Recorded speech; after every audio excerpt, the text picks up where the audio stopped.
Sometimes it gets to be absolute chaos around here with all these trailers.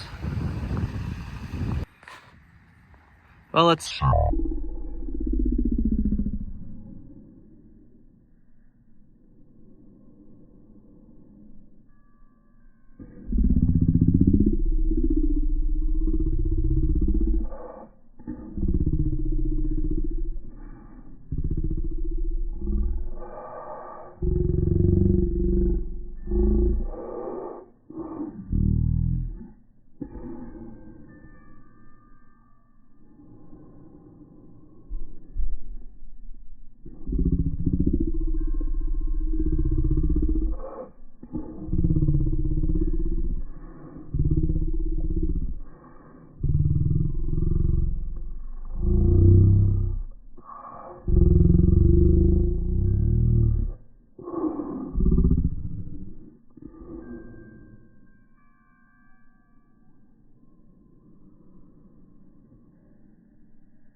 Gotta get at least one of them fixed. All right, so I could have bet my last dollar. I could have gave up one of my children that I swore there was something coming from the front end of the truck. The noise on the 7.3. I could have swore. So I kept looking there, going down the road. I was like, man, like I hear it in that left front. I had just done all this work to it. Let me just check. Go over my work. I thought maybe like one of the tabs from that hold the brake pads in was, I was just baffled. Pull the left front wheel off, nothing. I'm like, I don't even see anything. Thought I saw, remember I was saying like I thought I saw like little metal flakes? Nothing. I think it was like sand from like, cause I had gone through some snow. So crawl under the rear of the truck. Sure enough, left rear brakes. It's like, son of a gun. They were just starting to like get down enough where they're like etching the rotors. It really started to get bad pretty much as I got off the interstate close to the house. I heard like it started out as like a little squeal, and then it got a little worse, a little louder, then it went away. So the 7.3 is getting rear pads and rotors, and then the Mega Cab is just getting a set of front pads. Rotors are pretty new on that. I replaced them because of I'd bought a set of rotors. I'd bought a set off of, I want to say it was like eBay or something, a set of pads and rotors, and then the like within the first 2,000 miles, like the rotors were warped. So I went ahead and just bought another set of rotors from like Napa or something. So I'm just gonna put pads on it this time. So we're actually sitting here at Napa. I had to bring the old lady's car because all my stuff's torn apart right now. I'm honestly not sure why I picked a cold, windy day to do this, but hey, it's got to be done. Size of this.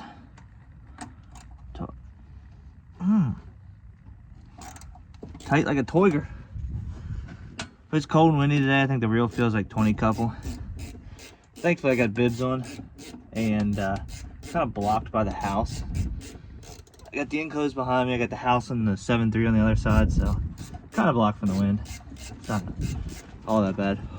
See my breath a little bit. But the only thing that's gonna get cold is my hands, and I hate wearing gloves to work on stuff because I feel like I lose the feeling of being able to do anything. So I never really work with gloves on. I don't know if that's.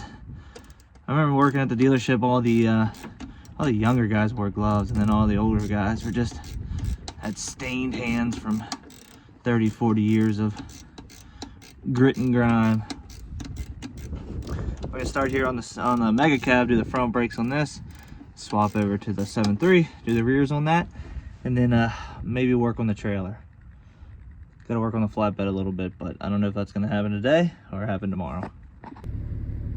Well, helping to figure out what the actual problem was, the slide pins were seized up in the bracket. Like I couldn't even beat them out with a hammer, nothing. Put heat to them, nothing. So I got online real quick. Napa had everything I needed, so no use in reusing old stuff when somebody actually has the stuff in stock today on a Sunday, which is rare.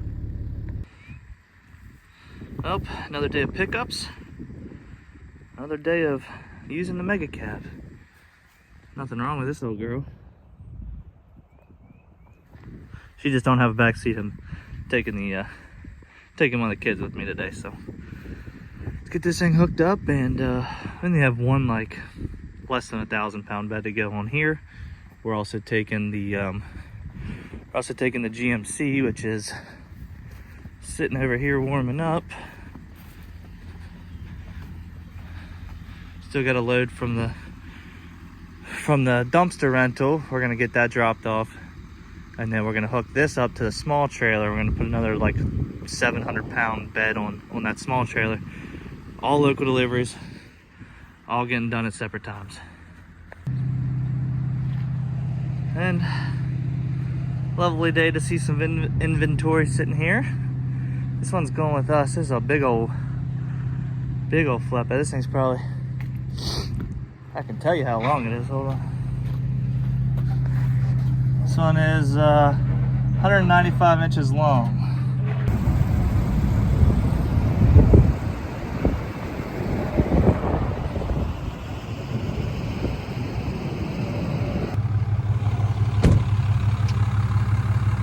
Kind of looks like we're at a port here, but we're not.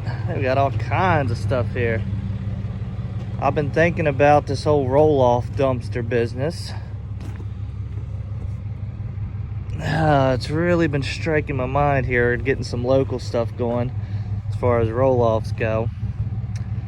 I might look into their website and see what the cost of these are. But anyways, let me get this unstrapped because he's coming up right now. He said he's gonna pick it off, and I can be on my way.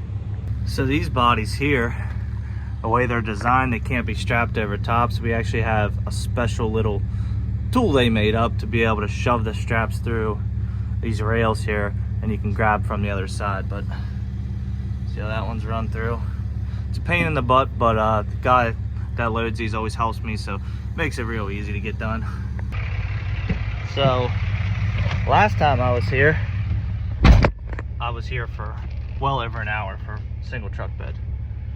Today, in and out, 5 minutes. So let's go grab another load, go home, switch trucks, get on the road for the night.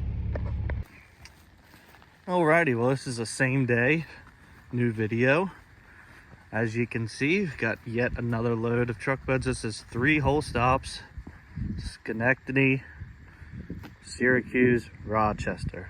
What I'm doing now is getting ready to drop this trailer in the parking lot, get the 7.3 loaded up, and that's what we're gonna take. We're gonna start to get on the road tonight, so I can be there as soon as they open at 7 for the first drop. That's like 3 hours total between all 3 drops. So I want to be at the first drop as soon as they open. So we're gonna get on the road this evening. Got a little help here. She said she'd drop the trailer for me. So let's go ahead and do that now. On the road again. Diesel fuel is the cheapest by my house again. Let's see what we got.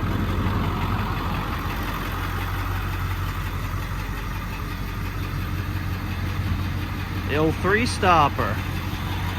The old workhorse.